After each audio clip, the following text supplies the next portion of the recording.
मुख्यमंत्री उपमुख्यमंत्री एवढे मोठे नेते एकनाथ शिंदे आले आणि ते काय सांगतात, आमच्या पोराबाळांची काळजी घ्या.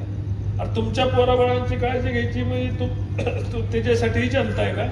जनतेची काळजी घेण्याकरता तुम्हाला निवडून जावं लागतं. माझा पोरगा निवडून आला पाहिजे, माझा पुतण्या आला पाहिजे, माझा भाऊ आला पाहिजे. आता बास की लोकांनी खांद्यावर घेऊन खांदं सुजून आता माणसांचं आयुष्य गेलं. माणसं 60च्या पलीकडे गेली. 30चा पोरगा 60त गेला का नाही? इथं ज्यांनी टोपी घातली ती जेव्हा हे सरकारमध्ये आलती, सत्तेत आलती, तेव्हा तुम्ही तरुण तडफदार मनगटात ताकद होती का नाही? होती का नाही? वयस्कर माणसांना मला विचारायचे. बरोबर आहे ना? तुमची स्वप्न पूर्ण झाली का? जी स्वप्न यांनी दाखवली, तालुका असं करतो तमकं करतो. माझ्या संरक्षणावर हे बोलतात की यांना संरक्षण कशाला पाहिजे.